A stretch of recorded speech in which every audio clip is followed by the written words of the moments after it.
We've seen the problems in education and justice, but there's a deeper crisis. Most people don't even understand what AI is doing in their lives. Yesterday, I watched my neighbor argue with her bank for 20 minutes, not realizing she was talking to an AI chatbot the entire time. That's exactly what I've been documenting. The disconnect between how AI systems actually work and what people think is happening. It's not accidental confusion either. There's deliberate obfuscation happening. Tell me more about that, because I'm tracking patterns across different sectors, and the opacity seems coordinated. Think about it. When Netflix recommends a show, they don't explain that your viewing history, pause patterns, even what time you watch affects their algorithm. They just say, because you watched, and leave it at that. I see this daily with my media literacy work. People share deepfake videos without realizing they're AI generated. Last week, a video of a local politician supposedly making racist comments went viral in our community.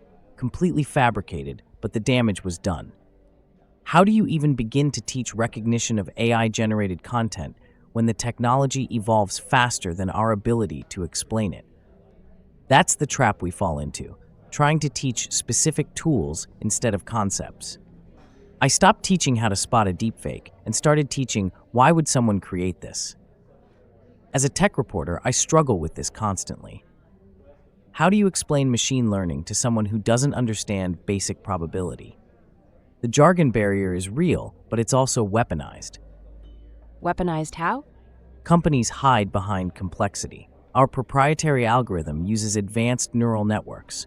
Translation: we're not telling you how we make decisions about your life. In the library, I see the human cost of this confusion daily. Seniors trying to apply for benefits online, getting rejected by algorithms they can't see or understand. Immigrants navigating automated visa systems. The literacy gap isn't just academic, it's a barrier to basic services. Let's dig into specific domains. Financial AI seems particularly opaque. Credit scoring algorithms are a perfect example. People think their credit score is based on payment history and debt. They don't realize AI systems now analyze your shopping patterns, social media connections, even what phone you use. I covered a story about a woman denied a car loan. Perfect payment history, steady income. Turns out the AI flagged her for shopping at discount stores and having friends with low credit scores on social media. How do you even teach media literacy for that?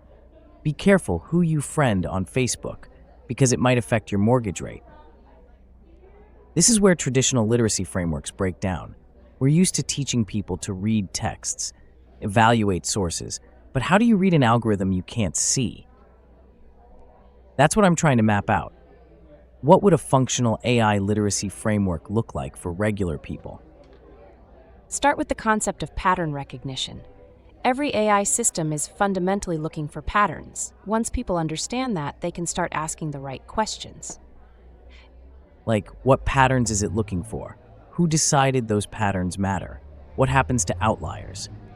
Exactly. And more importantly, what incentives drive those pattern choices?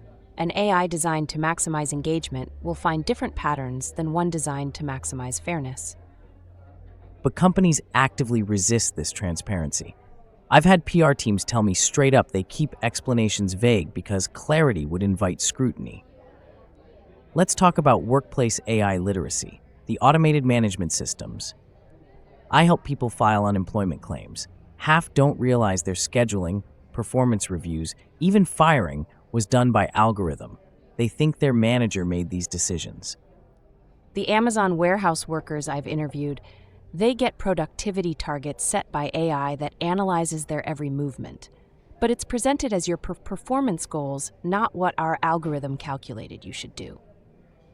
There's a philosophical divide here. One worldview says people don't need to understand the technology, just use it. The other says democratic participation requires technological comprehension. That divide benefits those building the systems. The less people understand, the less they can object to. What about health AI? That seems like an area where comprehension literally affects life and death decisions. I've been studying AI diagnosis tools.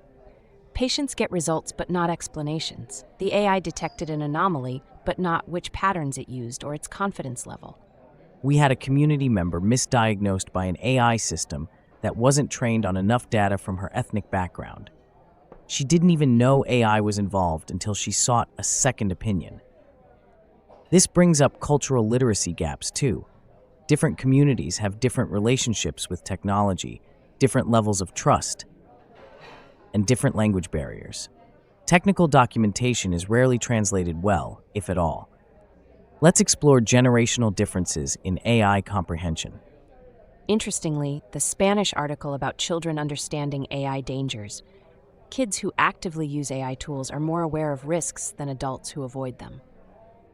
My teenage students understand AI manipulation in gaming and social media because they experience it directly. Their parents just see computer stuff. But seniors have wisdom about systemic manipulation.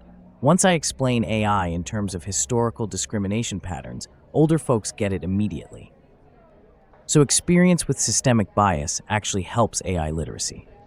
Absolutely. Communities that have faced redlining understand algorithmic discrimination intuitively. They just need the vocabulary.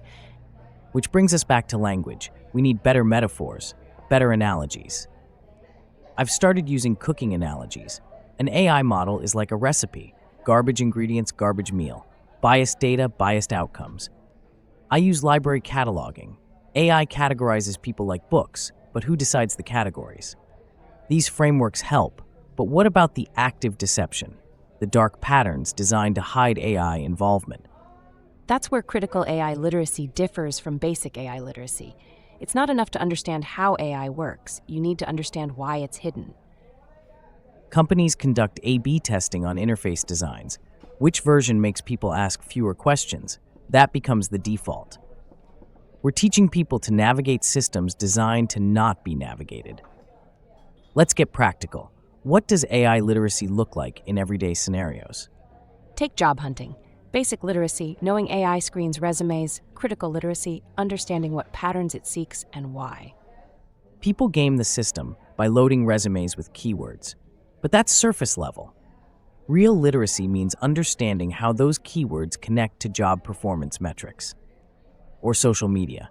Basic, knowing feeds are algorithmic. Critical, recognizing how engagement metrics shape what you see and why. The French report on AI literacy frameworks, they emphasize starting with concepts, not tools. Understand prediction versus understanding, pattern recognition versus causation. How do we scale this kind of education? Community-based approaches work best. Not top-down education, but peer learning. Library workshops, where people bring their actual AI encounters. Why did this happen to me becomes a teaching moment. Media literacy must include AI literacy now.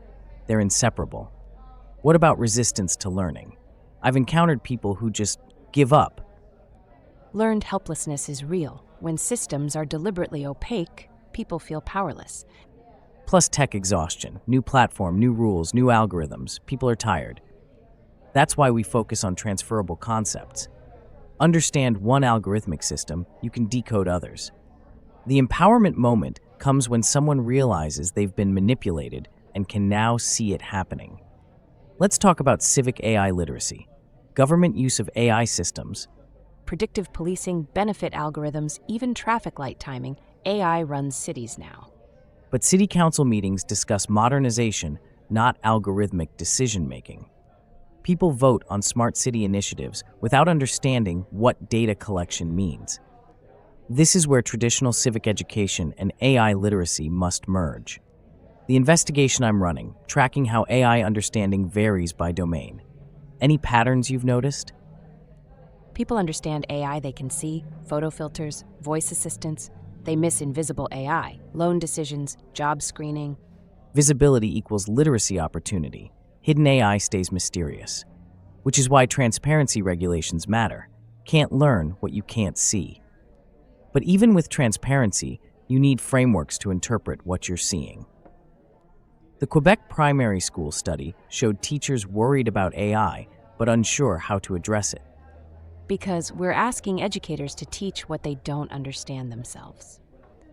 It's not about making everyone AI experts. It's about giving people enough understanding to ask good questions. Good questions like, who benefits from this AI system and what could go wrong? And what are my rights when AI makes decisions about me? Rights many people don't know they have.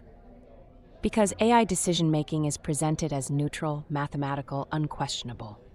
The mythology of objective algorithms, which crumbles once you understand training data comes from biased human decisions.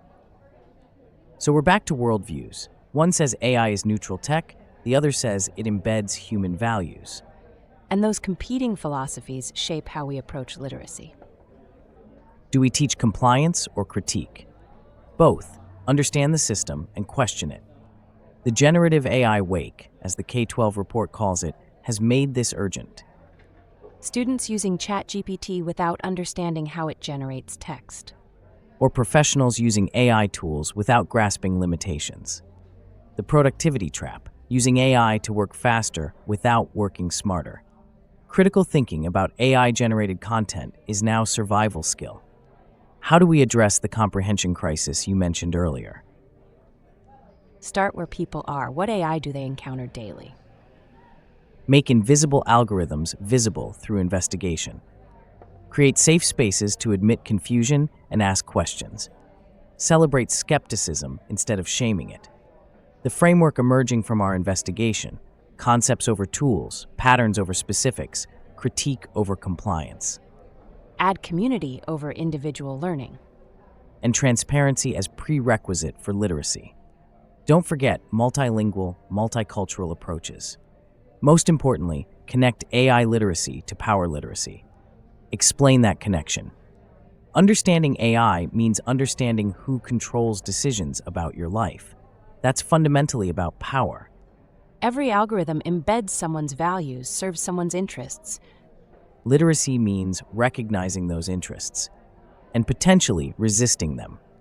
This investigation is revealing AI literacy as more than technical education. It's political education. Always has been. Teaching people to read was once radical, too. Now we're teaching people to read systems designed to be unreadable, with stakes higher than ever, but also with more tools and frameworks emerging. The Los Niños article noted kids who love AI see its dangers most clearly. Because engagement breeds understanding, fear breeds avoidance. We need that balance, enthusiasm and criticism. Use it and question it simultaneously. As we wrap up, what's the one literacy concept you'd want everyone to understand?